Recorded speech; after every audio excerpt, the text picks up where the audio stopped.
በርግጥ ኢትዮጵያ ውስጥ የሆነች ነገር በተከሰተ ቁጥር የሆነ ኮሽ ባለ ቁጥር አንተን እየጠሩ አስተያየት ስጥ ማለት በርግጥ ተገቢ አይደለም እንደዛም እንደማይሆን እናውቃለን ነገር ግን ዛሬ ጋበስኩ በተለይ ባለፈው ማክሰኞ አብይ አህመድ ፓርላማ የነበረው ቆይታ አነጋጋሪ ነው በተወሰኑ ጉዳዮች ላይ የሚያነጋግሩ ነገሮች ስላሉ እንደው በዚህ ላይ የተወሰኑ ሐሳቦችን ያንተንም መልከታ ለማግኘት በሚል ነው አንድም ጽሁፍ ጽፋል አንተን የተመለከተም ነገር ስም ሳይጠራ የተቀሰበተም ነገር ስላለ ያንን አስመልክቶ የጻፍከውንም ጽሁፍ እንዲው አንብቤዋለሁ ምናልባት እሱንም ተርከነው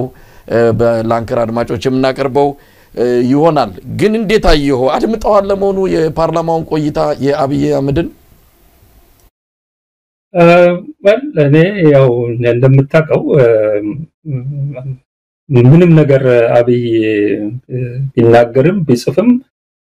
ይሶ ያገር ጠቅላይ ሚኒስትር ነው መሪ ነውና እቺን ሀገር ወርት ይወሰዳት ነው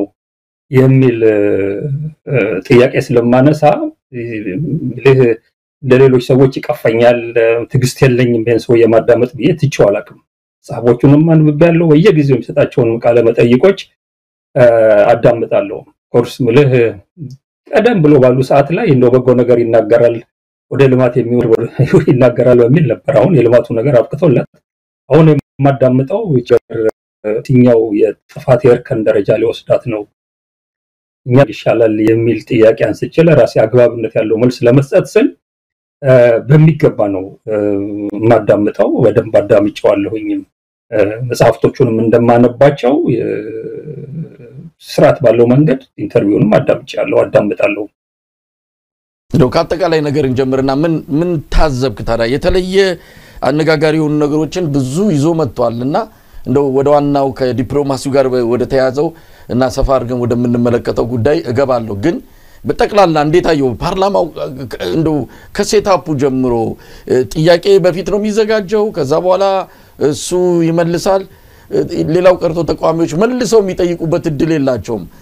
እንደምናየው ደግሞ ይጠየቃል ሁሉ ነገር ተዘጋጅቶ ነው ጥያቄው ብቻ ሳይሆን መልሱም ዝግጅት የተደረገበት ነው የሚመስለውና እስቲ እንዴት አየው አጠቃላይ ማክሰኞ ዕለት ውሎን በተለይ የዚህ ያሁኑ የፓርላማው የምክር ቤቱ ስብሰባ ከሌሎቹ የፓርላማ ስብሰባዎች በተለየ ነው ትኩረት ሰጥቼ ያየሁት ምክንያቱም በጣም ብዙ ነገሮች በጣም የሚያስገርሙ የሚያስደነግጡ ሪሊ እቺ ሀገር ወዴት እየሄደች ነው በማንስ እጅ ላይ ነው ወደቀችው የሚል ነገር የሚያስነሱ በርካታ ነገሮች ስለነበሩት ከሌሎቹ በጣም በተለየ ነው ትኩረት ሰጥቼ ያዳመጥኩት አንዳንድ ቦታ ላይ ወደ ኋላም እየተመለስኩኝ ጆሮዬ ትክክል ነው ወይ ሰማው ይያልኩ እያረጋገጥኩ ነው ያዳመጥኩት ከዛም አልፎ ከሌላ ጊዜ የበለጠ ይሄ ምክር ቤቱን እንዴት አብይ የተጠቀመበት እንደሆነ ነው በዛን ቀን በተለይ ለመረዳት የቻልኩት ያለው አይ ምንድነው ያው ሁሉ ጊዜም እናንተም ትናገራላችሁ እነዚህ የምክር ቤት አባላት ጥያቄ ያቀርባሉ ለነሱ ጥያቄ ለመስጠት ተብሎ ነው ሲመጣ አንደኛ እንግዲህ ሁሌ እንደምትናገሩት ከ10 ቀን ቀደም ብሎ ነው 10 ቀን ከዛ በላይ ሊሆን ይችላል ቀደም ብሎ ነው ጥያቄዎቹ በሙሉ የሚቀርቡለት ኢቭን የተቃዋሚ ፓርቲ ጥያቄዎችም አስቀድሞ ነው የሚቀርቡለት ስለዚህ አብይ አህመድ እዛው ጥያቄ እየቀረበለት እዛው ጭንቅላቱን ተጠቅሞ ለያንዳንዱ ጥያቄ ያሰበ መልስ የሚሰጥበት አይነት የሚመስል ድራማ ነው የምትመለከተው ግን ሁኔታው እንደሱ አይደለም አስቀድሞ ነው ሁለተኛ ሰው የማያውቀው ኢቭን እነዚህ ጥያቄዎች በተለይ በምክር ቤት አባላት የሚቀርቡት ጥያቄዎች እነዚህ ጥያቄ አቅራቢ ሰዎች የሚጽፏቸው አይደሉም የነዚህ የሚጻፉት በጠቅላይ ሚኒስትር ቢሮና በብልጽግና ፓርቲ ጽፈት ቤት ነው የሚጻፉት ያለው ከተጻፉ በኋላ በሰዎች ይመረጣሉ እነዚህን ጥያቄዎች በፓርላማ ራሳቸው አስቀድመው የላኳቸው ጥያቄዎች አስመስለው እንዲያቀርቧቸው ነው የሚደረገው አንድ ሰው ዝብሎ ተነስቶ የፈለገውን ጥያቄ ለጠቅላይ ሚኒስትሩ በተለይ የፒፒ አባል የሆነ ሰው አይጽፍም በፓርቲ አሰራርም በተለይ እንደኛ አይነትማ ወደ ኋላ የቀረ አገር ውስጥ የፓርቲ አሰራር አይፈቅድም እዚህ እንኳን እንግሊዝ ሀገር እንኳን ባሉ ፓርቲዎች ውስጥ ይሄ በፓርላማ ስብሰባ ላይ የአንድ ፓርቲ አባላት የሚወጡትን ድምጽ የሚያቀርቡትን አስተያየት በከፍተኛ ደረጃ የሚቆጣጠር የፓርቲ ዊፕ ቺፍ ዊፕ የሚባል ሰው አለ ዊፕ ማለት አልንጋ ማለት ነው የፓርቲ አባላትን ኦልሞስት እየገረፈ መስመር የሚያስይዝ ማለት ነው እንግዲህ አስበው ኢትዮጵያን በመሰለ ሀገር የዚህ ዲሞክራሲ መጠየቅ የመብት ባህል በሌለበት ሀገር ላይ ፒፒኤ ፓርቲ አባላቱን ምን ሊያረጋቸው እንደሚችል ስለዚህ ይጽፍና ጥያቄ ለሚያቀርቡት ሰዎች ይበትናቸዋል እና ሰዎቹ ጥያቄ የሚቀርብበት ቀን አንዳንዴ አይተው ከሆነ የገዛ ጥያቄያቸው እንኳን በስነ ስርዓት ማንበብ በማይችሉበት መንገድ እየተደነበሩ ነው የሚያቀርቡትና ይበትናቸዋል ያንን ጥያቄ ነው የሚያቀርቡትና ፈጽሞ ጥያቄ ራሳቸው አቅራቢዎች አይደሉም ማለት ነው ያ ተረትና ምሳሌው መደዳውን አብይ ሲናገር በዚህኛው ስብሰባ በተለይ የተረትና ምሳሌው ብዛት አያድርስ ነው እነዚህ በሙሉ መቼ መሰል ያለው ከቀናት በፊት ተቀምመው ያለቁ ተረትና ምሳሌዎች ናቸው ከነ ዳንኤል ክብረት ጋር ተቀምጦ ምን አይነት ተረትና ምሳሌዎች እንጠቀም ምን አይነት አጀንዳዎችን ነው በዚህ ስብሰባዎች ላይ አምፕሊፋይ ማድረግ ያለብን ጎልቶ እንዲወጡ ማድረግ ያለብን አጋጣሚው ለምን እንጠቀምበት የሰዎቹ ጥያቄ ለመመለስ አይደለም የሚመጣው አይተው ከሆነ ከቀረቡት ጥያቄዎች መካከል 90% እንኳን አልተመለሱ የመጀመሪያው መልሱ ሲመጣ ከተመለከቱ 35 ደቂቃ የፈጀው ጥያቄዎችን ከመመለስ በፊት ሀገራዊ ስለሆነው የኢኮኖሚ ሪፎርም እና ውጤቱ ልንገራችሁ ብሎ ነው 35 ደቂቃ ሙሉ ያወራው ከዛ በኋላ ወደ ጥያቄ መልስ ገባው ብሎ እንደገና ከጥያቄ ጋር ያልተያያዘ ነገር ነው የመለሰው ወደ ፖለቲካ ጉዳይም ሲሄድ ጥያቄ የመለሰ በሚመስል መልኩ ባሽሙር ለዶክተር ደሳለኝን ከተናገረው ነገር በስተቀር መድረኩን የተጠቀመበት የፈለገውን ነገር የጦርነት አዋጅ በኤርትራ ላይ ለማወጅ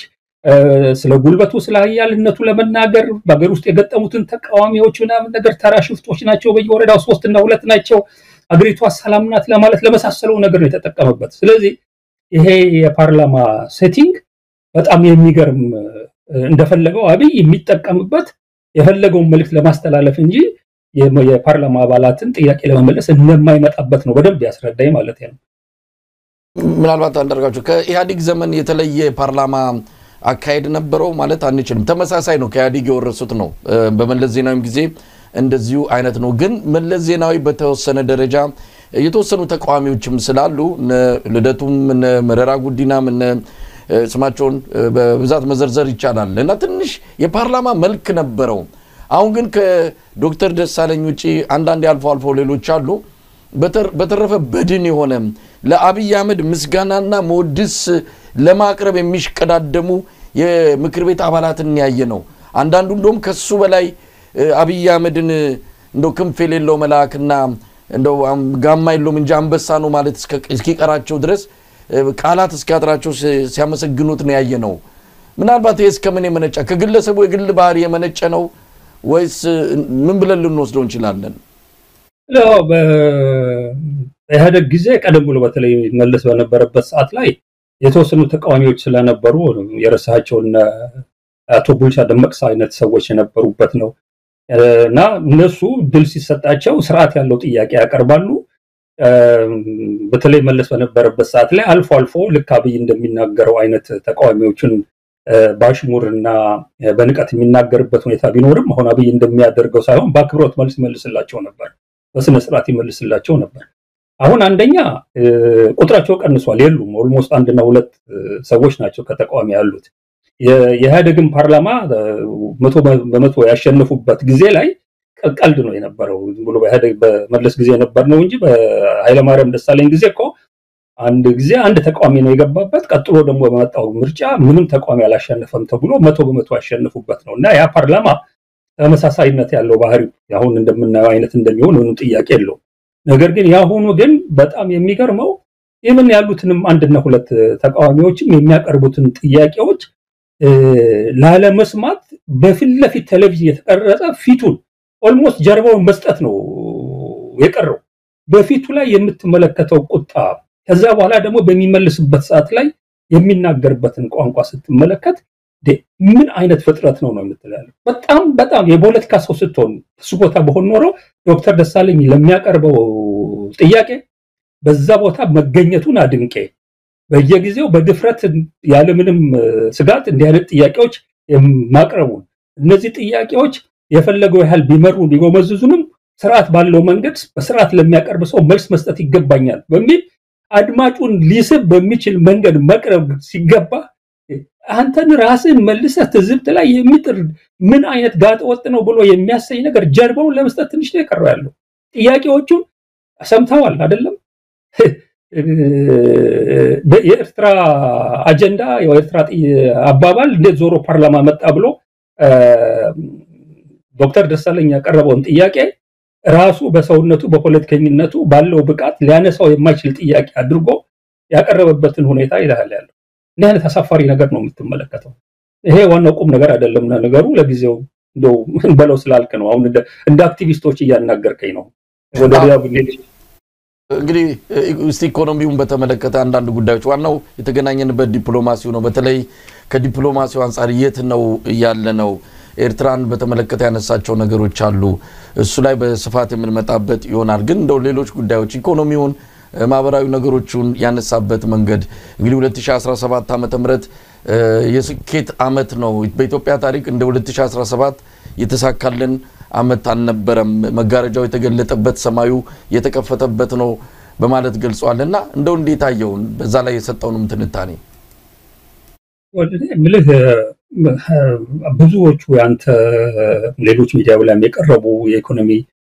ባለሙያዎች ይሄንን ጉዳይ በተመለከተ ብዙ ነገሮች ብለዋል ያለው ሰማይ ተከፈተና እዛ ውስጥ አሁን እንዴት አድርገን ተመልሰን መግባትኛ አንችልም የስኬት ዘመን ነው የተጀመሩ ያለቁበት ነው አለ እኔ ከስከማቀው ድረስ ከዳሴ ግድብ ማለቅ በስተቀረ ሌላ ያለቀ ነገር የለም ስለዚህ የቶቹ ሌሎች ፕሮጀክቶች እንዳለቁ በተለይ ለሀገር ርባናና ጥቅም ያላቸው ፕሮጀክቶች እንዳለቁ አልገባኝም ያለው ይሄ የኮሪደር ልማቱ ከሆነ እሱን ለሀገርና ለህዝብ መሰረታዊ የሆነ የኢኮኖሚና የማህበራዊ ለውጥ ማምጣት የሚያስችል ፕሮጀክት ነው ብዬ ግምት ውስጥ ማስገባው ነገር አይደለም ወይ ደግሞ በየቦታው የጀመራቸው የሪዞርት ግንባታዎች ከሆኑ እነሱም የሚመለከቱን አይደለም ስለዚህ ስለምን እንደሚያወራ ሊገባኝ አልቻለም ኢኮኖሚውን በተመለከተ ደጋግማችሁ እናንተ ያነሳችሁት አፍንጭ ያለው ሰው አሽቶ መለካት ይችላል እድገቱን ብለዋል ያለው እንደዚህ አይነቱ ነገር ላይ ምን ሐሳብ መስጠት አልፈልግም ያለው ኢኮኖሚው በሽቶ መልኩ የሚሸተት ነገር አድርጎ ያቀረበውን ሌሎች ነገሮች ብለዋል ያለው በተለይ ኢኮኖሚው ትልቅ ደረጃ ላይ ደርሷል ብሎ በመግለጫ መልኩ ያቀረባቸው ለምሳሌ ደብረ ዘይት የሚሰራውን ኤርፖርት በተመለከተ ምን ያህል ወጪ እንደሚጠይቅ ምን ያህል ጥቅም እንዳለው የተናገረው ነገር አለ እሱም በተወሰነ ነገር ውሸት የተሞላበት ነገር እንደጨመረበት አይቻለው እሱ ላይ አንድ ነገር ልሃለው እዚህ ዋጋ ግሽበትን በተመለከተ ወደ 11.7 ወርዷል የሚቀጥለው ጊዜ በአጭር ጊዜ ውስጥ ወደ አንድ ዲጂት እናወርደዋለን ከ10 በታች ማለቱ ነው ይሄንንም ብሎ የተናገረው ነገር አለ ሌላው በዚህ በችግኝ ተከላ አማካኝነት ወደ 48 ቢሊዮን ዶላር ወጪ ሊያስወጣ ይችላል የነበረ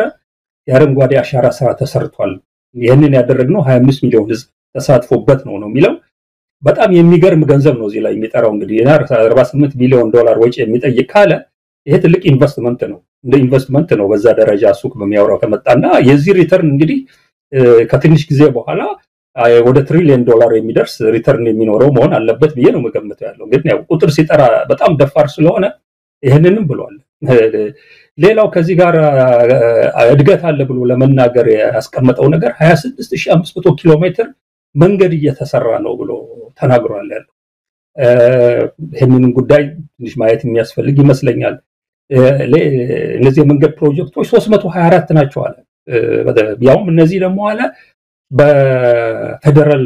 መንግስቱ የሚሰሩ እንጂ በክልልማ የሚሰሩት አልተቆጠሩም ነው ያለው ከዛም በላይ ሄዶ ከ30 በላይ የሚሆኑ መካከለኛና ትልልቅ እና አነስተኛ ግድቦችም እየተሰሩ ነው በፌደራል መንግስቱ በየክልሉ የሚሰራው ኦልሞስት የልጆች ጨዋታ ነገር ስለሆነ ማንሳት አያስፈልግም በሚል መንፈስ ነው የተናገረው የሚገርም ነገር ከዛም አልፎ በመብራት ላይ ብቻ ያለውን ኢንቨስትመንት በዶላር 1.5 ቢሊዮን ዶላር በዩሮ 5 ቢሊዮን ዩሮ ከዛ ደግሞ በኢትዮጵያ ብር 110 ቢሊዮን የኢትዮጵያ ብር ኢንቨስት እየተደረገ ያለ ነገር እንዳለ ነው እንግዲህ የተናገረው እና በአጠቃላይ ሳይው ከኢኮኖሚ ጋር የተናገረው ነገር ኢኮኖሚው እየደቀቀ ባለበት ሁኔታ የሚያዳምጠውን በቴሌቪዥን የሚያዳምጠውን ህዝብ ያ ህዝብ ይሄንን የሱን የተጋነኑ ቁጥሮች ሰምቶ ዋው ኢኮኖሚው ያደገ ነው ማለቱን መቼም እኔ በምንም አይነት መንገድ ማምነው ጉዳይ አይደለም የሆነው ደጋግማችሁ እናንተ እንደምትሉትም ሰው በኑሮ ኢኮኖሚው ስለሚለካው የት ለማን እንደሚናገር አይገባኝም ግን ሞስትሊ ይመስለኛል ለፓርቲው ደጋፊዎች አባላት እና በተለይ ደግሞ በሌላ ደግሞ በዚህ በውጭ ሀገር ያሰማራቸው የዲጂታል ሰራዊት ሰዎች የሚጠቀሙበትን ነገር ለመስጠት ብሎ የሚናገረው ነገር ነው ይመስለኝ ነገር ግን ኢኮኖሚውን በተመለከተ ከተናገራቸው መካከል ጥቂቶቹን ውሸት መሆናቸውን ማሳየት ቢቻል የተናገረው ነገር በሙሉ ውሸት ነው ወደሚል መደምደሚያ መሄድ ይቻላል በፍርድ ቤት ክርክር አይተው ከሆነ ብዙ መረጃዎች አምጥተህ ካመጣቸው መረጃዎች አንድና ሁለቱ ውሸት መሆናቸው ከተረጋገጠ ትልቅ ጥፋት ያለበትም እንኳን ተከሰሰ ወንጀለኛ ፍርድ ቤት ነፃ ነው የሚለቀው ስለዚህ ታማኝነት የለውም የምታቀርበው ነገር ማለት ነው አሁን ምን አለ መሰለ እዚህ ቦታ ላይ የእናንተ ሰዎች ያላነሱ ደብረዘይት የሚሰራው አይሮፕላን ጣቢያ በዋንኛነት የሚጠቅመን የኢትዮጵያ ኤርላይንስ ወደ አሜሪካን በሚበርበት ሰዓት ላይ መሐከል ላይ ያረፈ ነዳጅ እንዳይሞላ የሚያደርገው ስለሆነ ነው ማለት በጣም የሚገርም ነው ከአዲስ አበባ ከቦሌ ወደ ደብረዘይት በመንቀሳቀስ በቀጥታ ወደ አሜሪካ መብረር የሚችልበትን እድል ይሰጣል ነው የሚላለው ይሄ ትልቁ ችግር ከብዙ አፍሪካ ሀገሮች በተለይ ወደ ምስራቅ ያሉ አፍሪካ ሀገሮች ላይ ወደ አሜሪካ በቀጥታ በመብረር የማይቻልበት ምክንያት አሁን ሰው የሚለው መንገድ እንዲህ በቀላሉ የሚቃለል ችግር አይደለም ከምስራቅ ወደ ምዕራብ ከአፍሪካ ወደ አሜሪካ በምትበርበት ሰዓት ላይ ከፊት ለፊትህ እስከ 200 ኪሎ ሜትር በሰዓት የሚሄድ በተለይ 10 ኪሎ ሜትር ከፍታ ላይ መብረር ስትጀምር ማለት ነው የሚመጣ ከባድ ንፋስ አለ ያ ንፋስ ወደ ኋላ እየገፋ ነው የምትበረው በዛ የተነሳ ከፍተኛ ኤነርጂ ስለምትጠቀም በጣም ከፍተኛ የሆነ የነዳጅ ክምችት መሸከም መቻል አለበት ያለው እና ያንን የነዳጅ ክምችት ተሸክመ መሄድ ስለማትችል አይሮፕላኑ ከተሸከመው ሰው ካርጎ እና ነዳጅ ጋር ተደምሮ ያንን መሸከም ስለማይችል ሪፊውል ማድረግ አለበት ሌላ ቦታ ላይ ይሄው አይሮፕላን ገና አሜሪካን ሀገር አርፎ ተመልሶ ወደ ኢትዮጵያ ወደ አፍሪካ በሚመጣበት ሰዓት ላይ ከጀርባው የሚገፋው 200 ኪሎ ሜትር ድረስ የሚደርስ ጄት ስትሪም አለ ያ ፍጥነት ስለሚጨምርለት ነዳጅ ስለሚቀልስለት መንገድ ላይ ሳይር በቀጥታ ኢትዮጵያ ይመጣል ያለው አሁን የአይሮፕላን ጣቢያው የማንነው የሚሰራው ኤርፖርት ይሄንን ማድረግ ይችላል ይሄውን ውሸት ነው አኒ ጠፍቶት አይደለም ነገር ግን ለምን ደብረዘይት ይሰራል የሚል ጥያቄ ከተነሳ እንዲህ አይነት ምክንያት ልስጥ ብሎ አስልቶ የመጣው ነው አይን ያወጣ ውሸት ነው ይሄን ከተመለከተ ሌሎች አረንጓዴ አሻራ ጋር የተሳሰረውን ነገር ከተመለከተ ሪሊ 48 ቢሊዮን ዶላር ይሄ እኮ ያወራ ያለው አሁን ትልቅ ነገር አድርጎ ያቀረበ ካለው ወደፊት ይመጣል ከሚለው የ30 ቢሊዮን ዶላር ኢንቨስትመንት ጋራ የኒውክሌር ኤነርጂውን የጋዙን መዳበሪያ ፋብሪካውን ምናምኑን ጨምሮ ከሚለው ነገር በላይ የሆነ ነገር ሰርተናል ነው የሚለው እኔ ቅድም እንደነገርኩኝ 48 ቢሊዮን ዶላር መሬት ላይ ዛፍ በመትከል ፍራፍሬዎችን ሌሎችን የመሳሰሉ የፍራፍሬ ዛፎችን ተክለ ያንን ያህል ኢንቨስትመንት በዋጋ ደረጃ ካመጣ ቀላል ያልሆነ የሪተርን ሪፕ ማድረግ የምትችልበት ኢንቨስትመንት አካሄዳል ማለት ነው ስለዚህ የፍራፍሬ ዛፎች ፍራፍሬ ያፈራሉ ዛፉም ቢሆን ዛፎች በብዙ ሀገሮች ላይ በጣም ትልቅ ደን ያላቸው ሀገሮች ዛፎቻቸውን እየቆረጡ በቦታው እየተኩ ከፍተኛ የሆነ ገንዘብ የሚያገኙበት የገንዘብ ምንጭ ነው ይሄንን አይነት ኢንቨስትመንት በእንዲህ አይነት መንገድ ላይ እንዳዋለ ከተናገረ አጭር ጊዜ ውስጥ እኮ አሁን ከጀመረበት ጊዜ የደረሱ ብዙ ነገሮች መኖር አለባቸው እና ሪተርናቸው በደንብ መታየት ይኖርበታል ግን ይሄንንም አጋን ነው ቅድም ላልኩ ዓላማ ያቀረበው ያለው ነገር እንደሆነ ብቻ ነው እኔ አድርጌ የተመለከትኩት ያለው ተመሳሳይ የሆኑ አሁን ከመብራት ጋራ ያቀረበውን ሁሉ ነገር ደምሬ 7 ቢሊዮን ዶላር ነው just መብራትን ብቻ በተመለከተ ኢንቨስት እያደረግን ነው ያለው ይሄንንም ለማመን የሚከብድ ነገር ነው ሀገሪቷ ውስጥ የመብራት ስርጭት በተመለከተ ግማሹ የሀገሪቷ ህዝብ መብራት የማይደርሰው በሆነበት ሰዓት ላይ ኢቭን ከህዳሴ ግድብ ያመረተ ያለው መብራት ማስተላለፍ የሚችልበት ካፓሲቲ ስለሌለው ወደ ውጪ ሸጦ እየተረፈው ባለበት ሰዓት ላይ እንዲህ አይነት ኢንቨስትመንት መጥቷልና ጨለማ ውስጥ ያላችሁ ወይ መብራታችሁ የሚቆራረጥ ሰዎች የጊዜ ጉዳይ ካልሆነ በስተቀር በቃ መብራት በመብራት ልትሆኑ ነው የሚል ፕሮፓጋንዳ ለመንፈያ እየተጠቀመበት እንደሆነ ይሄ መንገድ ያለውን ነገር ብቻ ብትወስድ ያ 6500 ኪሎ ሜትር በፌደራል መንግስቱ ብቻ የሚሰራ መንገድ ያለው በጣም በቀላሉ መንገዶች እንዴት እንደሚሰሩ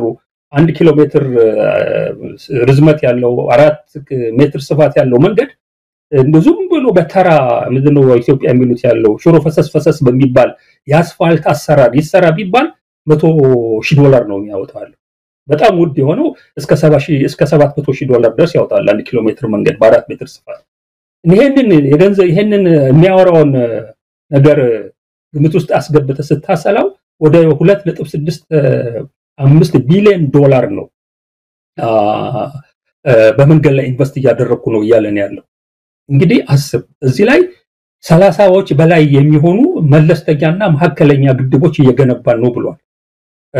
በላይ የሚሆኑ ነው ሲናገር ሰምቶ ሆነ እየቆጠረ ያለው በቆ በናና አይደለም፣ ሙዝ አይደለም፣ ወይ ብርቱካን አይደለም። ትልልቅና መካከለኛ ግድቦች ከሆኑ 15 ከሆኑ 15 ማለት አለበት።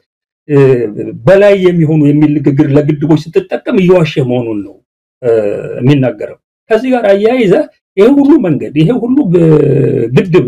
የመሳሰሉት ነገሮች እየተሰሩ ለምንድነው አንድ ቀን እሱ ከዚህ ከሪዞርቶች ውጪ ሄዶ ላይ ከጫካ ፕሮጀክት ወይ ኮሻ ባሌ ናምን ጎርጎራ ውንጪ ናምን እያለ ከሚሄደው ነገር ውጪ ያለፍ ብሎ ሄዶ እነዚህን ትልቅ መንገዶች እነዚህን ትልቅ ግድቦች በሚሰሩባቸው ቦታዎች ላይ ራሱንም በየቦታው የሚያዞራቸውን ጀሌዎቹን ይዞ ሄዶ ስራ ሲጎበኛ ላየንም የለም። አንድ ቀን ይሄን ነገር ሲያደርግ አይተናንም አናቅም ያለው ገብቷል። የሚያደርገው ይሄንን ነው። መሰረታዊ የሆኑ ጉዳዮች እንኳን በፓርላማ ተነስተውለት ላይ ከሆነ ዶክተር ደሳለ ያነሳው አንዳንድ ቀደም ብሎ ለሀገር የሚጠቅሙ ተጀምሮ የቆሙ ፕሮጀክት ጉዳይ የታሰበበት ብሎ ስለ ስኳር ፋብሪካ ምናምን ሲያነሳ አይተው ከሆነ የሰጠውን መልስ የኢኮኖሚ ኮሚቴው ነው የምክር ቤቱ ይሄን ጉዳይ ተመልክቶ ሊያስብበት ይገባል ብሎ ውሸት እንደሚናገር ስላወቀ ስቆ ነው ይሄዳው ያለው። የሚገርም ነገር በደንብ ነው ያየሁት ሁሉ ነገር እና ይሄንን አይነት ነገር የታዘብኩበት ነው። ግን ይሄን ሁሉ ዝርዝሩ ሳንገባ መሰረታዊ የሆኑ ነገር ስለ ኢኮኖሚ የሚነግርሃል። አስበው ጦርነት የሀገሪቱን በጀት በከፍተኛ ደረጃ እየበላ ያለበት ሁኔታ ነው። ጦርነቱ በጣም ትልቅ መሆኑን የምታየው ተተኳሽ ያልቆባቸው በዱቤ ከቤላሩስ ተተኳሽ ለመግዛት ሄደው ሳይሳካላቸው የተመለሱበት ሁኔታ ያንን ያህል ነው። እንግዲህ ተተኳሹን እየበላ ያለው የሚካሄደው ጦርነት ተመልከት። ወታደሮችን ሰራተኞችን ሌሎችን ደሞዝ መክፈል ባልቻለበት ሁኔታ ነው እንግዲህ ይሄ ሰውዬ የሁሉ የልማት ነገር የሚያወራል። ከዚህ በላይ ከሀገር በዘረፋ እየወጣ ያለውን ሀብት ጨምርበት። የኢትዮጵያ ወርቅ ዱባይ ሊያሰምጥ ነው እስከሚባል ድረስ ነው የሚጋዘው። እንግዲህ እኔ አይደለም ጌታቸው ረዳ ብቻ ከትግራይ በአንድ ወር 32 ኩንታል ወርቅ በኮንትሮባንድ ወጥቷል ብሎ ተናግሮ ያው አብይ ጋር አለ። እንግዲህ በመላ ኢትዮጵያ ስንት ኩንታል ወርቅ ነው ጀነራሎቹ የሚያግዙት ያለው? የመንግስት ባለስልጣናት ከብልጽግና ፓርቲ ጋር የተሳሰሩ ባለሀብቶች እያጋዙት ያለው ሀብትና ንብረት ወደ ውጪ ምን ያህል ነው? እና ምናቀው ነገር ነው። እንደ ባጫ ደበሌ የኬንያን ኤምባሲ የወርቅና የከበሩ ድንጋዮች ንግድ ቤት ነው ያንዳደረጉት። ጅቡቲ ምን ሲሰራ እንደነበረ ብርሃኑ ጸጋይ አምባሳደር በነበረበት ሰዓት ላይ ወነታከለን ይሄንን የፌደራል ፖሊሱን አዛዥ ባቡሩን ጸጥታ የሚቆጣጠረው ደመላሽ የሚባል ሰው ተደምሮ ምን ሲያደርጉበት እንደነበረ ጅቡቲን እናቃለን። እና ይሄ ሁሉ ነገር ጦርነት ያቀዘቀዘውን ቱሪዝም ላይ ጨምሮ የዲያስፖራው ጉዞ የቀነሰበት ሁኔታ ነው። ከውጭ የሚመጣ ኢንቨስትመንት ጠፍቶ አገር ውስጥ ያለው ኢንቨስትመንት እየተዘጋ አገር ጥሎ በሚሄድበት ሰዓት ላይ ነው እንዲህ አይነት ሁኔታ ውስጥ ተቀምጦ አገር ከመቼውም በላይ የለማበት እንደኔ ያለ ልማት ያመጣ የጀመረውን የጨረሰ መሪ በኢትዮጵያ ታሪክ ታይቶ አይታወቅም ብሎ እኮ ነው የዘጋው ንግግሩ። እና በፖለቲካ መስኩ ምን አለ መሰለ ኢኮኖሚውን በተመለከተ መሰረታዊ ትንሽ ጥያቄ ብቻ ነው መጠየቅ ያለበት። አንድ ሀገር ሰላምና መረጋጋት አለው ወይ? ከራሱ የታረቀ ነው ወይ? ለኢኮኖሚ እድገት የሚያመች የፖለቲካ የማህበራዊ ሁኔታዎች አሉት ወይ የሚል ጥያቄ አንስተ በእነዚህ መለኪያዎች ዝቅተኛ ነጥብ አንድን ሀገር ከሰጠው በኢኮኖሚው ሊያድግ አይችልም። እርስ በርስ ጦርነት በምናምን ቀደም የዘረዘርኳቸው ነገሮች በሙሉ ኢንዲኬት የሚያደርጉት ያለው በምንም አይነት መንገድ አንድ ሀገር በኢኮኖሚው ሊያድግ የሚችልበት ሁኔታ ኢትዮጵያ ውስጥ የለም ማለት ነው። እና ይሄንን አይነት ቅጥፈት በሚናገርበት ሰዓት ላይ ተው ያዝ አድርግ እንጂ ስትለው ኢትዮጵያ ሲያምርባት አይናቸው የሚቀላ የሚል ንግግር ይናገራል ማለት ነው። እና እኔ በዚህ መልኩ ነው ኢኮኖሚውን ያየሁት። አንዳርጋቸው ሌላው ምናልባት በቀጥታ አንተንም በስም መጥራት አልፈለገም ግን ከጉልበት መዛል ጋር ያነሳው ነገር አለ ምርጫ ያው እዚህ ሲገቡ አስገባናቸው አለ እሱ ራሱ አንዳርጋቸው ወደ ኋላ ተኪዶ ብዙ ነገር መባል ያለበት ይመስለኛል የለውጡ ጊዜም አብይ አህመድ በሱ ችሮታ በሱ መልካም ፍቃድ ያ ሁሉ ነገር እንደሆነ አድርጎ ከዛ በኋላ ምንድነው አርጅተው ልብ የገዙ ቀርተዋል ግን ልብ ያልገዙ ደግሞ ወጣው አሁንም እየተላላኩ በመቃወም ሱሳቸው ውስጥ ነው ያሉት የሚል ነው ሆነም ቀረም አንተን ሊሆን እንደሚችል ብዙዎች ግምታቸውን ሰጥተዋል የሱ አክቲቪስቶች ደግሞ በስም ሁሉ ጠቅሶ ፎቶግራፍ ያደረጉ ያንተን አንዳርጋቸውን ያለው ብለው ትንታኔ ሲሰጡ ማይተናል በዚህ ዙሪያ የተወሰነ ጽሁፍ ጽፋል እንደው ጽሁፍንም በተመለከተ የሆነ ነገር ብትለን ጥሩ ነው ጉልበት መዛልን በተመለከተ ስላነሳው የአብይ አህመድ የለቱ ዲስኩር ምን ማለት ይቻላል ለዚህ ላይም ብዙ ማለት አያስፈልግም አንድ ትልቅ ችግር አብይ አህመድ የገጠመው ነገር ከጥቂት ሰዎች ጋር የተያዘ ከነ ታየ ደንዳ አይነት ሰዎች ጋር የተያዘ ከነ ክርስቲያን ታደለ አይነት ሰዎች ጋር የተያዘ ነገሮች አሉ ሌሎችም አሉ እነ ዮሐንስ ቦያለውን ከነ መስከረም ጋር የተያዘ ሌሎች ምንድነው አብይ ያየ መሰረታዊ የሆነ የፖለቲካ ፍልስፍናው በዛች በርካብና መንበር ላይ ያስቀመጣት ነገር ማንንም ሰው ኤክሰፕሽን የሚባል ነገር የለው ማንንም ሰው ሁሉም ሰው ስልጣን ከሰጠው ጥቅም ከሰጠው ያላንተ ትልቅ ሰው የለም ያላንተ አዋቂ የለም አንቱ ብለ ካልከው ለነዚህ የገንዘብ የስልጣንና ኢጎን ቡስት ለሚያደርጉ ማሳጅ ለሚያደርጉ ንግግርህ ተማርኮ ባሪያ የማይሆን የለም የሚል አመለካከት አለው እና አሁን የገጠመው ችግር ምንድነው አልፎ አልፎ ይሄ ካስቀመጠው ዩኒቨርሳል ቲዮሪ ነው ብሎ እንደ ፖለቲካ ፍልስፍና ካስቀመጠው ነገር ውጪ ያፈነገጠ አቋም የሚወስዱትን ሰዎች ሊረዳቸው አልቻለም በሱ ግምት አንተ ስላረጀ ጉልበትህ ስለዛለ ሱባስቀመጠው ሁሉ ነገር ጥቅምና ሌላ ነገር ይገዛዋል ባለው ፍልስፍና መሰረት ላይ ደግሞ እሱ ሲጨመርበት ያቀመላ መዛል የድሜ መቅፋት ሲጨመርበት ከማንንም በላይ የባሪያ ሆነ ትኖራለህ ብሎ ነው እሱ ያሰባል ነገር ግን ባርነትንና ግርድናን ላለመቀበል የሚያስፈልግህ ትንሽ ጉልበት እንደሆነ አልተረዳም ነው የማለት ጉልበት ነው በምርጫ ካልሆነ በስተቀር ነብርሃኑ ነጋ እነ ከጀላ ፈርዳ ሐሳብ የጊዜው ያነሳ የሚቀልድባቸው እና አረጋዊ በርሄን ጉልበታቸው መዛሉን አውቀው የሚሰጣቸውን ፍርፋሪና ስልጣን ተቀብለው እየኖሩ ነው እኮ ነው ያለው እዛ ቦታ ላይ ኢንዳይሬክትሊ ሰምቶ ሆነ እነሱ በምርጫቸው ለማድረግ ወስነው ያደረጉት ነገር ካልሆነ በስተቀር በጉልበት ደረጃ ነው ለማለት አቅም ማንንም ሰው አያጥም ያደረግነው ይሄንን ነው ያላደረገው ነገር የለም በዚህ በጥቅምና በስልጣን አማካኝነት አስር ያስቀራለሁ ብሎ ተጋግሜ ተናግሬያለሁ ያልሰጠኝ ስልጣን የለም ሀገር ከወጣ በኋላም ስልክ ደውሎ እቺኑ የርጅና ጉዳይ ማንሰቷታል ያለው በዚህ እድሜት እንዴት ስደት ሄዳለ እኔ ያለውኝ እኔ ባጎቴ ደረጃ ቆኖ ማለት ያላለው ነገር የለም ያለው እነዚህ ሁሉ ፉገራዎች የሚሰራውን ግፍና በደል ረስተህ እሱ ጋር የምትጠቀለል አይነት ነገር አድርጎ ነው የሚያስቡ ሊገባው አልቻለም በዚህ የተነሳ ነው እንዲህ አይነት ንግግር በጣም በተንገፈገፈ ስሜት ነው የተናገረው አይተው ከሆነ ራሳቸውን ማንጎ አድርገው የሚያዩ ግራዋዎች ናቸው ብሎ ሲናገር ግራዋ ያለበትና የቃላት ድምጸት ብትሰማው ጉሮሮ ላይ ግራዋ እየተሰማው የሚናገር ነበር የሚመስለው እና ትልቁ ችግሩ ይሄ ነው በጽሁፌ ላይ በዝርዝር ሄጀበታለሁ ስለ ተላላኪነት ስለ ባንዳነት ስለ ሌላ ነገር ያወራው ነገር እኔ ከሱ በላይ ተላላኪ ከሱ በላይ ባንዳ እንደሌለ በዝርዝር በማስረጃ ደግፈን ማስቀመጥ እንችላለን ያለው ወደ ኋላም ተመልሰን ታሪክን ያጣቀስን ስለ ባንዳነትና ስለ ተላላኪነት ታሪክ ብዙ ማውራት የምንችለው ነገር አለ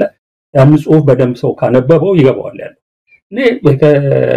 እንደሌላው ሰው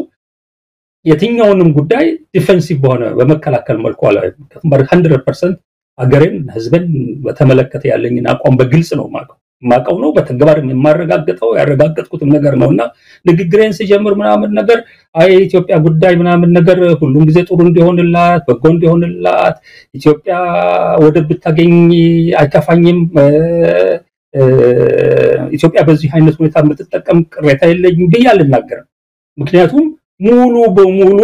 በኢትዮጵያ ጥቅም በኢትዮጵያ ህዝብ ጥቅም ነው። ኢትዮጵያ ስለ ሁሌ ህዝቡ ነው ተራራው ሸለቆውን አይደለም ህዝቡ በህዝቡ ጥቅም ማልደራደርበት ሁኔታ እንዳለ ስለማቅ ይሄ ተላላኪነት ምናምን የሚለው ነገር እሱ በኢትዮጵያ ጥቅም ስንት ቦታ የተደራደረ ነገር እንደሆነ በጽሁፍ አስቀምጫለሁ። በአደባባይ ወጥቶ የአንድ አገር ሉዓላዊ መሪ ለአሜሪካ ስሰልል ነበር አሁንም ለአሜሪካ ልሰዋ ፈቃደኛ ነኝ ብሎ ለጋዜጠኛ የተናገረ ሰው እንዴት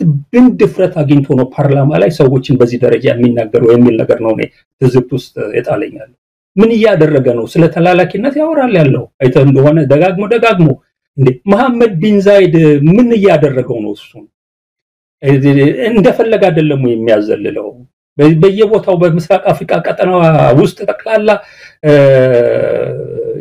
ዩናይትድ አረብ ኤሚሬትስ የምታካሄደውን የጥፋት እንቅስቃሴ የዘረፋ እንቅስቃሴ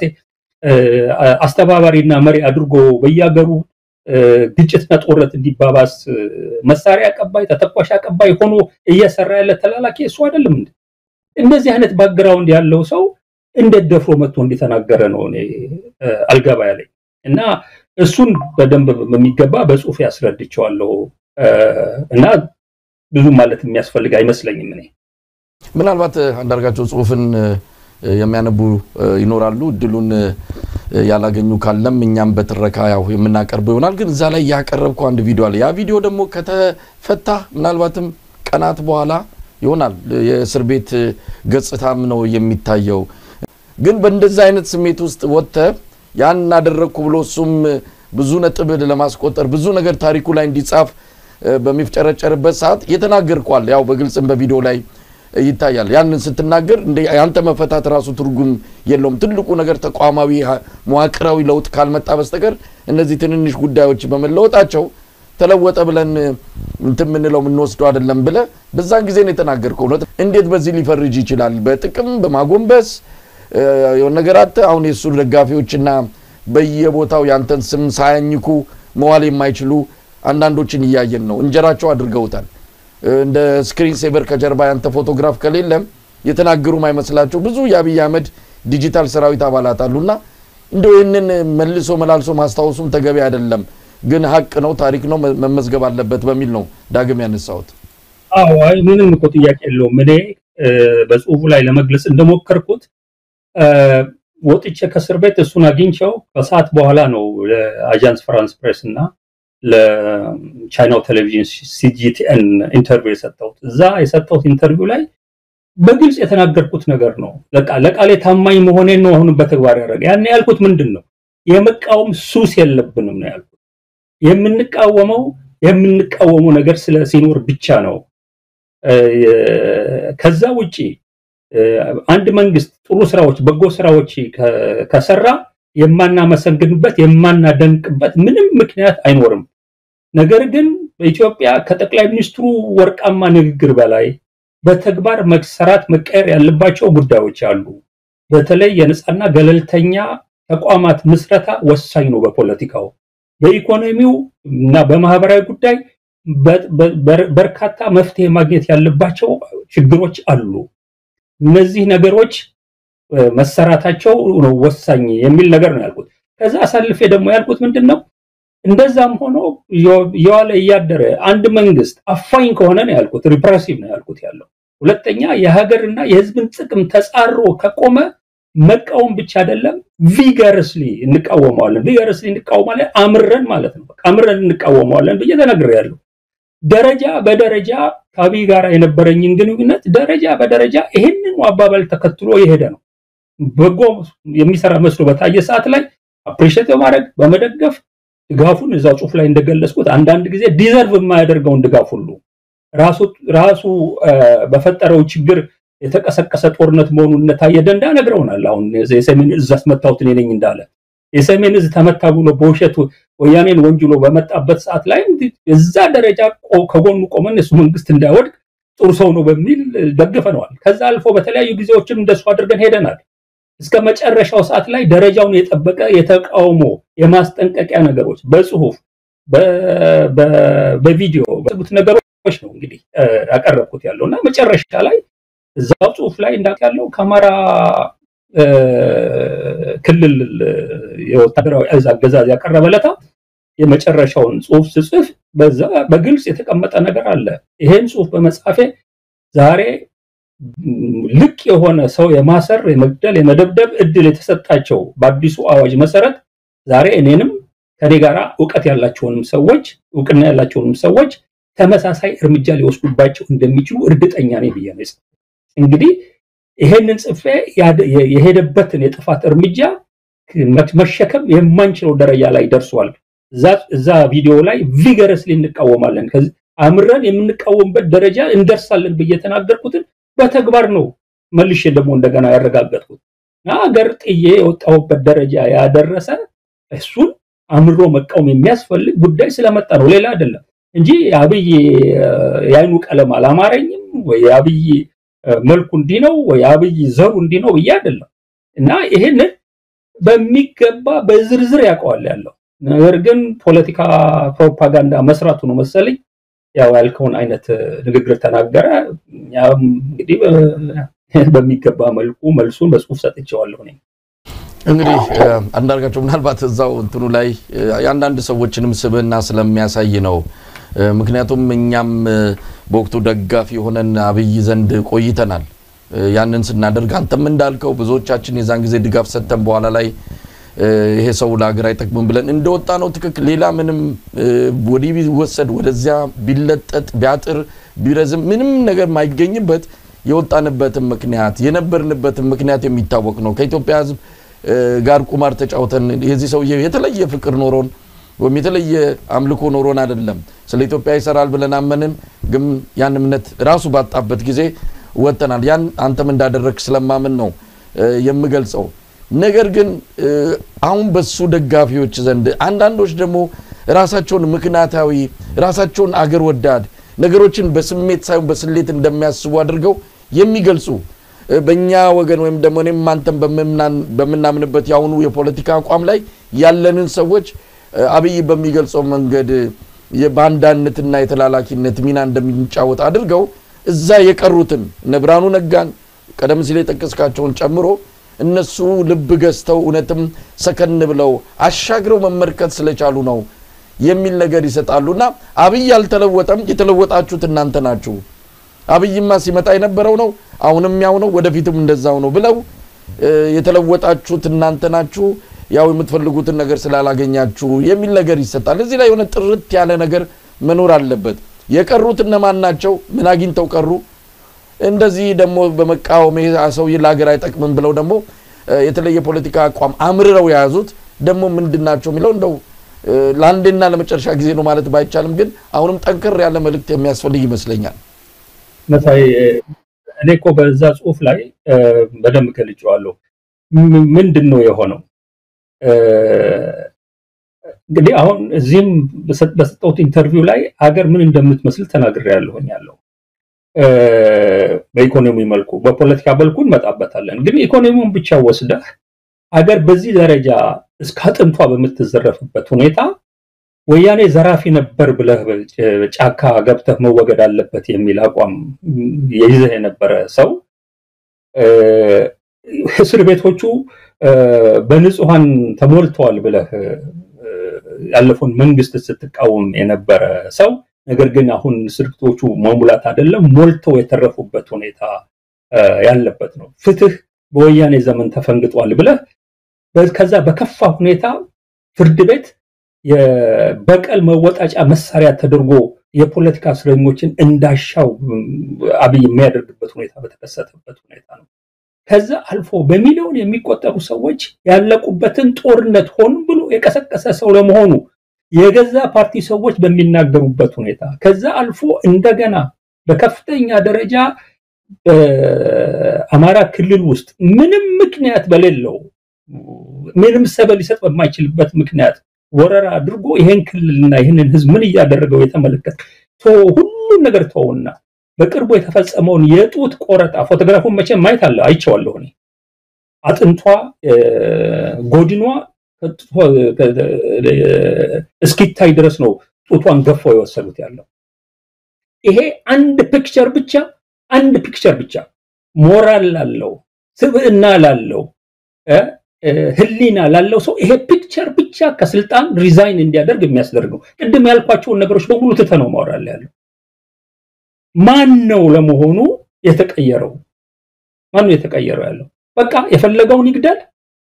የፈለገውን ያህል ይሰር የፈለገውን ያህል አገር ያዘርፍ በሚል በቃ ያገኘውት ይበቃኛል ብለው የሰጣቸውን ስልጣንና ጥቅምና ፍርፋሪ እየለቀሙ ለመኖር የቆረጡት እነዚህ አይደሉም ወይ ሌላ ምን ማስረጃ ነው ማቅረብ የምትችለው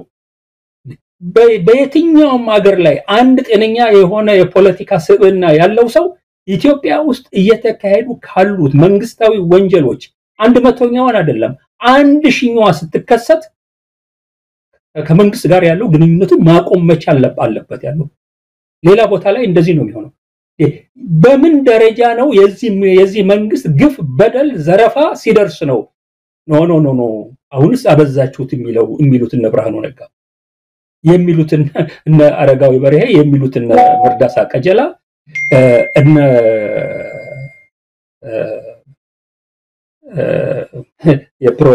የፍልስፍና አስተማሪው በየጊዜው እየመጣ ቤተ መንግስት እንትን የሚያደርገው በዛ ደረጃ ፍልስፍና መቼ ነው እነ በለጠ ሞላ እሱም ሌላ ፍልስፍና ተማሪ ነኝ የሚል ሰው መቼ ነው በቃ የሚሉት ያለው ይንገሩን እስቲ ገደቡ የት ቦታ ላይ ነው ይንገሩን አለው ከዚህ በላይስ ሊመጣ ይችላል ወይስ አለ አይደለም ይሄንን የማድረግ ካፓሲቲ ችሎታቸው ተሰልቦ አልቆ አገር አቢ ሲያፈርሳት አብረው ለመፍረስ ተዘጋጅተዋል ወይ የመጨረሻ የቀረው ነገር አገሪቷን ማፍረስ ነው በሌላ መንገድ አገር ለማዳን የሚደረገው ሙከራ የማይሰካ ከሆነ በዚህ መንገድ ዝም ብለ ከለቀቀው ይሄ ሰውዬ አገር ማፍረሱ አይቀርም ያለው እና እስከዛ ለሄዱ ነው ወይ እናንተ ምትሉ እስከ ቀራኒ ሆነው የሚሉት ያለው የተጣበቁት ከዚህ ሰውዬ ጋር እና የት ቦታ ላይ ነው አሁን አንተ ያልከውን እኛንን የተቀየር ነው የሚያሰኝ እኛ የተቀየርነው ነገር የለም ወያኔ ዘመን የለቀቋቸውን ገና ጸጉሬ ሳይሸብት የለቀቋቸውን ቪዲዮ ብታወራ የሚያወሩት ስለሙስና የሚያወሩት የመንግስትን አምባገነንነትና የህዝብን መብት አለማክበር የሚያውቅ ዛሬም ማወራው ትናንትም ማወራው ለውጡ ሲመጣ ያወራውት እነዚህ በቋሚነት የቆሙ ጉዳዮች ናቸው በቃ እና ማን ነው የተቀየረው አንተ አይደለም የተቀየርከው ወይንም ሌሎች አብይን የሚቃወሙ አይደለም የተቀየሩት ያለው የተቀየሩት ሰዎች እነዚህ ናቸው ለምን መጀመሪያውኑ ፍትህ ስለሚባለው ነገር ምን አይነት አመለካከት እንደነበራቸው ዲሞክራሲ ለሚባለው ነገር ምን አይነት አመለካከት ነፃነት ለሚባለው ነገር ምን አይነት አመለካከት እንደነበራቸው ግራ እስከሚገባኝ ድረስ እንደ ብርሃኑ አይነቱ ሰው ልማት ያለ ነፃነት አይመጣም ብሎ በከፍተኛ ደረጃ ወገብተ ጉግል ላይ ሁሌ ብርሃኑ ነጋ ለብጽፍ የሚወጣው አርቲክል ይሄ ነው ኮምፕሮማይዝ ማድረግ ነፃነትን ለልማት ብለህ ኮምፕሮማይዝ ማድረግ ነፃነትንም ልማትንም የሚያሳጣ ነው የሚል በሱ ብቻ አይደለም ዓለም ላይ ታወቁ ኢኮኖሚስቶችም ፖለቲካ ኢኮኖሚስቶችም በስፋት ያመኑበትን ነገር አዳብሮ በአማርኛ በመጻፍ በእንግሊዝኛ ጽፎ ያቀረበበት አርቲክል ነው የሚወጣል ያለው ዛሬ ተመልሶ ይሄው ሰውዬ አብይ አህመድ የቱርኩ ሞደርናይዘር ከማል አታቱርክ ነው የሚመስለኝ ኢትዮጵያን እየቀጠቀጠ ወደ ልማት መውሰድ ይችላል ብሎ እኮ የተናገረ ሰው ነው እኔ ምን አርግ ነው የምትለኛለህ ይሄ ሰውዬ ጓደኛ ነው አንተ ብሎ በረሃ ገብቷል እንዴት ሊሆን ይችላል ይሄ አይነቱ ነገር እንዴት መቻል ይችላል ነው ይሄው ደጋግሜ ተናገርኩ ጻፍኩኛለሁ ቤተሰቦቿ ሳይቀሩ ጋብዘው ብላለው የግብዣው አይነት ዝርዝር ውስጥ አልገባም ያለው እሱንና እኔን የጋበዙን የራሱ የፓርቲ አባል ገነት አራጌና ሌሎች 6-7 ሰዎች የሚሆኑ ሰዎች ታስረው ይሄውና 8ኛ ነው 9ኛ ወራቸው ነው ቤተሰቦቻቸው የት እንዳሉ እንኳን አይታወቅም ያለው ሌላው ሁሉ ቢቀር በዛ ደረጃ ለጋበዙት ቤት ወላጆቿ ሲል ለሱ አይደለም እሷን ተዋት ሲል ይሄንን ጌታውን ረባክህ ወላጆቿ እንኳን ያሉበትን ቦታ እንዲያውቅ ይደረግ ብሎ አብይን ጠይቆ ይሄ ማስፈጸም አቅቶት ነው እንዴት ይቻላል ያለው እንዲህ አይነት በደልና ግፍ በወላጆች ላይ ነው አንተን በሚቃወሙ ሰዎች ላይ በወላጆቻቸው በዛ ደረጃ በመታቃቸው ወላጆች ላይ ሲፈጸም እዚህ ዝም ብዬ መስዋዕት የምናደደው ወይ የምቆጣው በኃይለ ቃል መልኩ ስማቸውን ማነሳው ምርጫ ቢኖርኝ እኔ ያብይንም የብርሃኑንም የሌላውንም ሰው ስም ባላነሳው ወንጀላቸው ግን ተራራ ያከለ ስማቸውን ከማንሳት መቆጠብ እንዳንችል አድርጎናል ያለው እውነት ለመናገር ይሄው ነው እኔ ሀገሬ ሰላም ሆና ዲሞክራሲ ሰፍኖባት ብልጽግና ተስፋፍቶ ጠቅላላ ድምጽ ወደማይሰማበት ልም ያለ የዓለም ጥግ ሄጄ ምኖርበት ሁኔታ ቢመጣ ደስታውን አልችለውም ነበር አልሆነም ከልጅነት ጀምረን ይሄንን ነው የተመኘነው አንዳንዶቻችን እንዲሁ እንዳለን ልናልፍ እንችላለን አይታወቅም ደግሞ የታሪክ ነገር የሁሉ ተቀልብሶ የሁሉ ነገር መልክ ይዞ በኢትዮጵያ ህዝብ ትግል የምንመየውና ሀገር ለሁለትም ለሶስት አመትም አይተናት ልናልፍ እንችላለን ሌላ ምን እንድልን ነው ተፈልገው እንደርጋቸው እንግዲህ ያው ዋናውን ርዕሳችንን አልነካካነውም በተለይ ፖለቲካውንና ዲፕሎማሲውን በተመለከተ ያለው ነው አንድ ጉዳይ ላይ አስተያየት መስጠት ከተቻለ ምርጫን በተመለከተ ያነሳቸው ነገሮች አሉ የሀገሪቱ የጸጥታና አጠቃላይ ሁኔታ ፋኖን በተመለከተ በቀጥታ ፋኖን ባይጠቅስም ግን ሀገር ቤት ያለውን ትግል 3 እና 4 ሽፍቶች ጫካ ስለገቡ ብሎ ለማሳነስ ሄደበት ርቀት እንግዲህ አሁን ላይ የዓለም አቀፉ የቀይ መስቀል ኮሚቴ ጭምር የገባበትና ምርኮኞችን እየሰጠ ያለበት ቁስለኞችን ተረክቦ ያሳከመ ባለበት ሁኔታ መደበቅ የማይቻል ነገር አንዳንዴ መደበቅ የማይቻልንም ለመደበቅ የሚሄድበት ርቀት በራሱ የሰውየውን እንደው ከኡነታ ጋር ፈጽሞ የተፋታ መሆኑን በደንብ የሚታይ ነው ለማንኛውም እነዚህ ጉዳዮች ላይ ምን ማለት ይቻላል እንግዲህ ያው በዛ ወደ ፖለቲካውም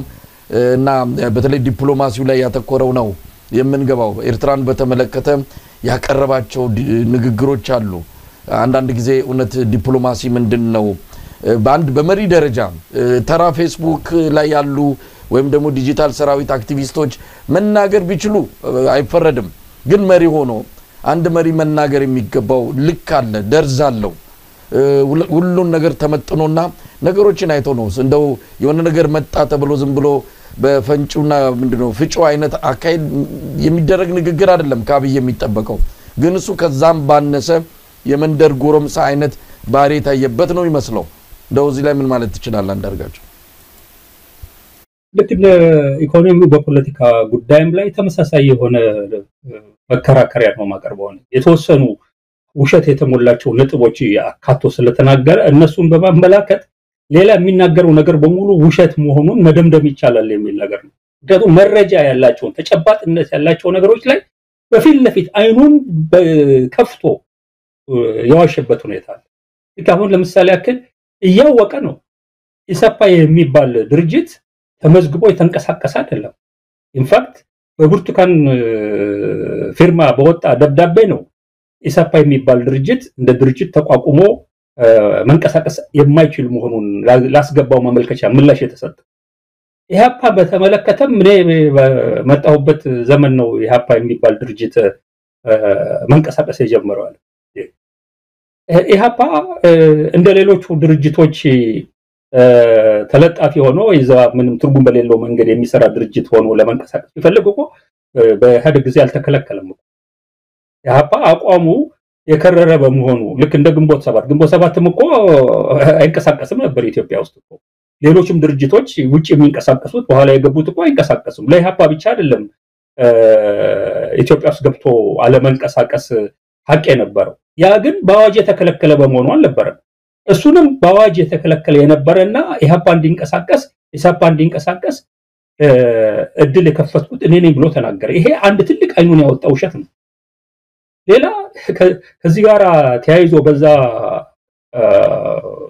ስብሰባ ላይ ያቀረበው ውሸት ድሬዳዋን በተመለከተ ያቀረበው ነገር ነው ድሬዳዋ በሁለቱ ማህበረሰቦች መካከል በተነሳ አለመግባባት የተነሳ ከኦሮሚያ ክልል አካልነት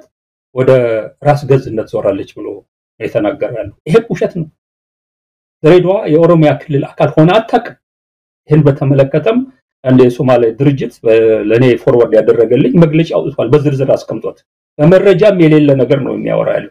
ይሄንንም አይነት ነገር ለምን እንደተናገረም አይገባኝም ያለው ኮርስ ምን ያለው መርዛማ የሆነ ንግግር ነው ይሄንን ያልሆነ ነገር እንደነበር አድርጎ ነገጣዋት እሷንም ክሌም ለማድረግ የኦሮሞ ፒፒ ቢፈልግ መነሻ ያለው አድርጎ ለማቅረብ አስቦ ሊሆን ይችላል በየነው አስቦና መርዘኛ ነው የሚልህ ለዚህ ነው ሌላው የዋሻው ነገር አንተ ቅድም ያልከው ነገር ነው እውነት 3 ሰዎች ናቸው እንደ በየወረዳው በየዞኑ ጠመንጃ አንስተው ታች ላይ የሚሉ ሽፍቶች ያሉት አሁን አማራ ክልል ውስጥ ይሄ በመረጃ በከፍተኛ መረጃ አደባባይ የታየን ነገር በዚህ ደረጃ ከዋሸ ፖለቲካውን አስመልክቶ የሚናገራቸው በተለይ በፍላጎት ደረጃ የሚያወራቸው እኛ በማስረጃ መደገፍ አንችልም ምክንያቱም ፍላጎቱን ውስጥ ገብተን ማየት አንችልም ብለን ማስቀመጥ ስለማንችል ሌሎችም ስለሚከራከሩ በመታቃላችሁ ፍላጎቱ እንዲ ሊሆን ይችላል ብለው ለሚከራከሩን የሚያቀርባቸው ነገሮች በመረጃ የተደገፉትን እስከዋሸን ድረስ በጎ ፍላጎት አለኝ ብሎ የሚያቀርባቸውንም ነገሮች ውሸት ናቸው ብለን ለመደምደም በደንብ ነው የምንችላለን እንዴት አድርገን አንዱ ውሸታም በነምበሩ እስር ቤቱን በሙሉ ሰላማዊ ትግል ባደረጉ ሰዎች ሞልቶ በጋዜጠኞች ሞልቶ ሰላማዊ ትግል በኢትዮጵያ ውስጥ ያልተከለከለ ነገር ነው የጠፋው ሐሳብ ብቻ ነው ሐሳባቸውን ስለገለጹ እኮ ነው ሰዎች እስር ቤት የገቡት በጣም የሚገርም ነገር እኔ ከወጣው በኋላ ስልክ ደውሎ ለአገር ቤት ተመለስ ሲለኝ ያለኝ ነገር ምንድነው ሐሳብን እንደፈለክ እየጻፍክ እየተናገርክ ከዛም አልፎ የተሳደብክ ለመኖር የምትችልበት ሁኔታ እኔ ጋራንቲ ሰጣለሁ ነው ያለኝ እና በዛን ዕለት እኔ ያልኩት እኔ እኮ ስለኔ አይደለም ወራው እስር ቤት እኮ እየተጣበበ ነው ሐሳባቸውን በገለጹ ሰዎች እኔ ምንድነኝና ነው የተለየ ትሪትመንት የምሰጠኝ እኔ ከሀገር የወጣሁበት ምክንያት እኮ የግል ጉዳይ አይደለም ብዬ ነው ተመልሶ ወደ ሌላ ነገር እኔ ፖለቲካ ላወራ አይደለም ብሎ ተመልሶ ይሄንኑ ጉዳይ ነው ዛሬም እዚህ ምክር ቤት ውስጥ እንደሚቻል አድርጎ ክልክል እንዳልሆነ አድርጎ እስር ቤቱን በእስረኞች አጣቦ ያዘበት ሁኔታ ነው በሰላማዊ ሌላ ያደረጉት ነገር ምን አለ እነ መስከረም አበራ እነ ክርስቲያን ታደለ እነ ዮሐንስ ቦያ ያለው ምንድነው ያደረጉት ያለው ምንም እኮ ያደረጉት ነገር የለም በስር ደረጃ ብቻ አይደለም አሰቃቂ በሆነ የስር ደረጃ የማቀቁ ያለው ሐሳባቸው ስለገለጹ ነው ነገር ግን እሱን እንደውም እዚህ ላይ እንደው ነገር ለመናገር ግርም ያለ ነገር አለ እነዚህ ሰዎች ከፋኖ ከምናምን ጋር አያይዞ ነው ከሰስኩ ይያለ ያለው እንደው የፈለገውን ነገር እንደው ዝም ብዬ አንስቼ እዚህ ላይ የማቀርብልህ ነገር እንደው የፈለገውን ነገር ከነፍጥ ካነሱ አካላት ጋር ግንኙነት ነበራቸው ይባል እንደው ስታስበው እነዚህ ሰዎች ከስብሃት ነጋ ከጌታቸው ረዳ ከጀነራል ጻድቃን ዛሬ አጠገቡ በእጁ ይዟቸው ከሚሄዱ ሰዎች የበለጠ ወንጀልና ጥፋት አጥፍተው ነው በዚህ ደረጃ በቀል በሞላው ስሜት እስር ቤት ውስጥ ሐኪም ቤት እንኳን ሄደው መታከም የማይችሉበት ደረጃ ቤተሰቦቻቸው በስነ ስርዓትና በወግ እንዳያቸው ያደረገ እንዲማቅቁ የሚያደርገው በምን ምክንያት ነው እኔ እስከሚገባኝ ድረስ በሙሉ እነዚህ እስረኞች ሐሳባቸውን ነው የገለጹት ያለው ክርስቲያን ታደለ ፓርላማ በተናገረው ንግግር ነው እስር ቤት የገባው የት ቦታ ነው ታዲያ ሐሳብ በነጻ መግለጽ በነጻ መንቀላቀል ይሄም ውሸት ነው ስለዚህ ብዙዎቹ ነገሮች ውስጥ ገብተን በዝርዝር ማውራት ያለብን አይመስለኝም ያለው በርካታ ውሸት ላይ የተመሰረቱ ነገሮች ስለተናገረ ሌሎቹም በሙሉ ከፖለቲካው ጋር ተያይዞ ይሰራሉ ምንመኛው ነገር ነው ምናምን ነገር ያለውን ነገር በሙሉ ውሸት አድርገን መውሰድ አሁን ፓርላማው ጥቂት ሰዎች ቢጨምሩበት እንደው ተቃዋሚዎች ቢገቡበት ትንሽ ውበት እኮ ድምቀት ይኖረዋል ብሎ ተናገረ የሚገርም ፓርላማውን ውስጥ ተቃዋሚዎች እንዲገቡ የሚል ያለው ተቃዋሚዎች በስነ ስርዓቱ ተወዳድረው አሸንፈው በፓርላማው ውስጥ መብት ኖሯቸው የመሳተፍ ጉዳይ አይደለም የሱም ፓርላማ እንዲያደምቁ ለማድረግ ነው ፍላጎቱ እዚህ ላይ አንድ ነገር ልንገርህ እስከዛሬ ድረስ ተናግሬ የማላቀው መቼም እንግዲህ ተመልከት በደንብ ህዝብ እንዲያዳምጠኝ ፈልጋለሁ ምን አይነት ሰው እንደሆነ ሰውዬ ብርሃኑ ተወዳድሮ የተሸነፈ እለት ምን አለኛ ቢኝ እኔኮ ብርቱካንን ጠይቂያት ነበር እዛ የነበረው ምርጫ ሪግ ተደርጎ ብርሃኑ ተመርጧል የምርጫ ውጤት ተጭበርብሮ ብርሃኑ ፓርላማ እንዲገባ እሷ ቆምቢ ብላይ ነው አለኝ እንግዲህ አስብ አሁን የቀደም በቀደም ይሄንን ነገር ፓርላማ ውስጥ ተቃዋሚዎች እንዲገቡ እንዳው ፓርላማውን እኮ ያሳምሩታል ያደምቁታል ሲል በሚቀጥለው ምርጫ ወደዳችሁም ጠላችሁ አንዳርጋቸው እዚህ ጋር ምን ተረዳው እውነት አብይ ቢፈልግ ማድረግ አቅቶት ወይስ የሆነ ተንኮል አስቦ ነው ምናልባት እዚህ ላይ እንደው ትንሽ ብትናገርበት ጥሩ ነው ምን መሰለህ መሳይ ይሄ ሰው ለተለያዩ ሰዎች የተናገራቸውን ነገሮች ግምት ውስጥ ካስገባ ይሄንን እኔን ሲያገኘኝ ዝም ብሎ ፈጥሮም የተናገረው ሊሆን ይችላል ያለው በቃ ምልህ እንዴ እኔ እኮ በጣም ይከብደኛል አንዳንድ ቃላት እንዳልጠቀም ሰውየው ላይ እውነቴን ነው ስለሚከብደኝ ነው ይሄንን እንደዚህ ብሎ ነገረኝ አሁን እንዳልከው አሁን ሜቢ ብርቱካንን ያናገራትም አይመስለኝም ነው ማለት ያለው ቢያናግራትም በዚህ መንገድ ምርጫውን ውጤት እንቀይርና ብርሃኑን እናስገባው ቢላትም እሺ ማትለው እንደሆነ ይገባኛል ነገር ግን እሱ ከፈለገ እንዴ ከብርሃኑ የተወዳደረበት ቦታ እኮ ያሉትን የሴፍቲ ነት የሱን መራጮች በሙሉ አስቀድሞ በፓርቲው መዋቅር እኮ የኛን ሰው አትምረጡ ብርሃኑን ምረጡት ማለት ይችላል እኮ ከፈለገ አሁንም እኮ ማድረግ ይችላል አሁን እነበለጠ ሞላን ከፈለገ ፓርላማ ውስጥ እንዲገቡለት እነ ብርሃኑ ከፈለገ እንደ ፓርቲም ተወዳድረው ነው ማለት ያለው በሴፍቲ ኔት የያዛቸውን መራጮች በሙሉና የፓርቲ ሰዎችን በሙሉ በየከተማው ያሉትን በዚህ ቀጠና የምትመርጡት በለጠ ሞላን ብርሃኑ ነጋን ምናምን ነው ብሎ እኮ መመሪያ ሰጥቶ አስመርጧቸው ፓርላማ ሊያስገባቸው ይችላል ምን ችግር አለ ከፈለገም የምርጫ ውጤቱን ሪዛልቱን አስቀድሞ በማጭበርበር ድምጽ ኮረጆን በመስረቅና በመጨመርም ሊያስገባቸው ይችላል ማን ይቆጣጣራል እንዲህ አይነት ነገሮች የሚሰሩበት ሀገር ነው የሚቀጥለው ምርጫ ስለ ምርጫ ሲያወራ የታዘብኩት ነገር ቢኖር የተወሰኑ ሰዎች ሊመጡ የሚችሉበት ግን ተመርጠው ሳይሆን ወይ በሌላ መንገድ ሳይሆን በዚህ አይነት ድራማ ሊገቡ የሚችሉበት ሁኔታ ሊኖር ይችላል እስከማለት ድረስ ነው ያሰብኩትና እንዲህ አይነት ተራ የሆኑ ጭምልቅልቅ የወጣ ነገር ውስጥ ገብቶ ፖለቲካውን ሲያቦካው ነው ያየሁት እና ፖለቲካውን በተመለከተ ምንም ርባና ያለው ነገር የተናገረው ነገር የለም ተጠብቅ የነበረው እንደው አንዳንድ ሰዎች እንኳን አይደለም የጠበቁት ያለው አንዳንድ ሰዎች የጠበቁት የዋ ሰዎች የጠበቁት አዲስ አመት ነው የመጣው በአዲስ መንፈስ በአዲስ ማመን የፖለቲካ እስረኞችን ፈቶ የተወሰኑ ነገሮች አድርጎ ፖለቲካውን አለ አይደለም ለሱ በሚጠቅመው መንገድም እንኳን እንደው ግን ሳኒታይዝ ለማድረግ ትንሽ መልክ ያለው ነገር አለው ብሎ ለማሰብ የሚያደርገው ነገር ይኖራል ብሎ ያሰቡ ሰዎች ነበሩ ያልጠበቁም ይሄ ያሰቡትንም ነገር አላደረገላችሁ ለነዚህ ሰዎችም በዚህ መንገድ ነው የሄደው ስለዚህ ዝርዝር ውስጥ ገብተ ምንም የምትናገረው ነገር የለም ባቀረባቸው የፖለቲካ ሐሳቦች ላይ እንደው አንደርጋቸው እዚሁ ላይ ስለ ጌታቸው ረዳና ጻድቃን የተናገረው ነገር አለ እንደው ማን ይጠብቃል ጌታቸው ረዳና ከጻድቃን ጋር እኔ ስታይ ይሄ እንደዚህ አይነት ነገር እኮ ያልተለመደ ነው ብሎ እሱን በጣም ወደ ሰፊ ያ ሁሉ ጌታቸው ረዳ እንደዛ ከፍና ዝቅ ሲያደርግ እንዳልነበረ እውነት ለመናገር አሁንም ቢሆን የኢትዮጵያ ሕዝብ ስለ አብይ አህመድ ማወቅ አለበት ጌታቸው ረዳ የተናገረውን ከአርካይቭ ላይ ፈልጎ ማዳመጥ አለበት ትክክለኛው አብይ ጌታቸው ያኔ የተናገረው ነው የፖለቲካ ድንክ ነው ያለው